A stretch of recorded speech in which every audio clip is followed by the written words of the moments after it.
দাম চাচ্ছি 8 লক্ষ টাকা। 8 লক্ষ টাকা। জি জি। কেউ কি আপনাকে দাম টাম বলেছিল? এর আগে মাস তিনেক আগে আমাকে চিটাগাঙের খামারের দাম বলেছিল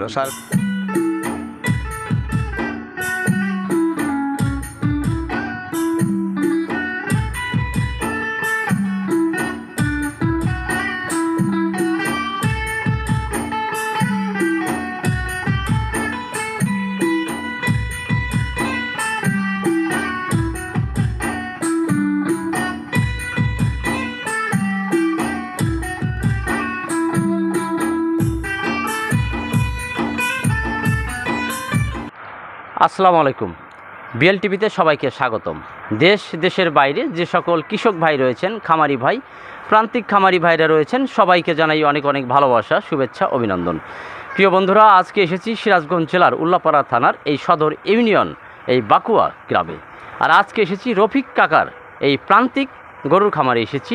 তার এখানে কোরবানির উপযোগী একটি ষাঁড় গরু রয়েছে, যে গরুটি বিক্রি করা হবে সেটি আজকে আপনাদেরকে দেখাবো এবং কি পরিমাণ দাম চাচ্ছে সে বিষয়ে আপনাদেরকে জানাবো।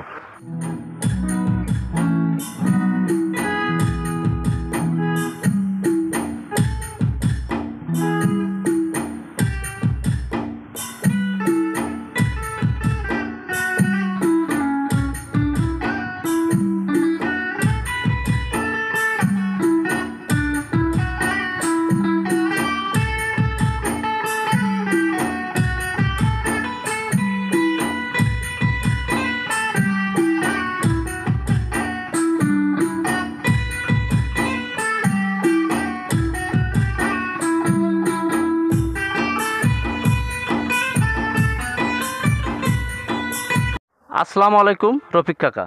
ওয়ালাইকুম আসসালাম। ভালো আছেন? আলহামদুলিল্লাহ, আপনি ভালো আছেন? আছি ইনশাল্লাহ, ভালো আছি। ঘুরতে ঘুরতে রফিক কাকার এই প্রান্তিক গরুর খামারে এসেছি। আর ওনার এই খামারে কোরবানির উপযোগী একটি ষাঁড় গরু রয়েছে। আপনারা দেখছেন বিশাল দেহের অধিকারী, এবং আমার মনে হয় উল্লাপাড়ার ভিতরে সবচাইতে আপনার শিংয়ের দিক দিয়ে বিশাল দেহের অধিকারী আর কি, শিং।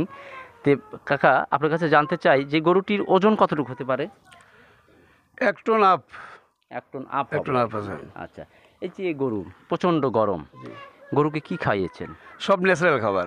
ঘরে এই গরমে কোনো ফিটমিট কিচ্ছু না, শুধু গম বসি, ছোলা বসি, অ্যাঙ্কার বসি, মুসুর বসি, এই সমস্ত বসি, আর কোনো বাজারগুলো খাবার না, আর খড় আর ঘাস। ঘাস, নেপিয়ার ঘাস। নেপিয়ার ঘাস খাইয়েছেন? জি জি জি। আচ্ছা, গরুর দাম চাচ্ছেন কত আনুমানিক? দাম চাচ্ছি 8 লক্ষ টাকা। 8 লক্ষ টাকা। জি জি। কেউ কি আপনাকে দাম টাম বলেছিল?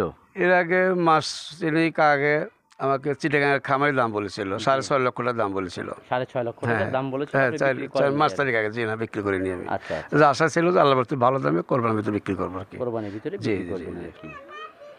আচ্ছা কাকা, এই যে আপনার এত বড় শিং, কোনো সমস্যা হয়নি? গরু রাগ কীরকম? না, একদম স্বাধীন, একদম দেখেন না, একদম স্বাধীন গরু, কিচ্ছু বলবে না, একদম স্বাধীন একদম আর কি। স্বাধীন গরু, আচ্ছা আচ্ছা, কিচ্ছু বলবে না। এটা কি জাতের এটা মনে আছে আপনার? এটা বাইরের গরু তো, দেশের আচ্ছা। আফ্রিকা মহাদেশের গরু হবে এটা আর কি। আচ্ছা, আমি বাইরের গরু না হলে তো জি এরকম জি না, এরকম আমি অনেক কষ্ট করে কয়েক হাট ঘুরে ঘুরে এটা ইন্ডিয়া হলো, বেশিরভাগ ইন্ডিয়া পার হয়ে আসে আর কি, জি। ওখান থেকে সংগ্রহ করছে আর কি। সংগ্রহ করছেন জি আর জি কি। জি। আচ্ছা রফিক কাকা, আপনি তো ঘাসের ব্যবস্থা করেছেন? জি জি, ঘাসের ব্যবস্থা জমিতে করছে। লাগিয়েছেন। ঘাস ছাড়া গরু পালা সম্ভব না, কারণ খামারি করতে গেলে জি। প্রথমে ঘাসের জায়গা ঠিক করতে হবে, আর ঘাস লাগাতে হবে, তারপরে গরু খামার করতে হবে। এই গরুকে কি আপনি সাইলেজ খাওয়ান? না, আমি স্যালেজ খাওয়াই না, শুধু খড় খাওয়াই আচ্ছা। আর খোল ভুসি, আর বললামই তো যে ন্যাচারাল খাবার সব। ন্যাচারাল খাবার। জি স্যার। 6 দাঁত কি কানিসই হয় নাকি? সব কানসই হয় না, আলতাতে কানসই হয়। 8 দাঁতে হয় না, মানে আলতাতে 2 দাঁত কানসই। এখনো বাকি আছে, হ্যাঁ, 6 দাঁত হয়েছে আর কি। 6 দাঁত হয়েছে আর কি। যাক মাশাআল্লাহ।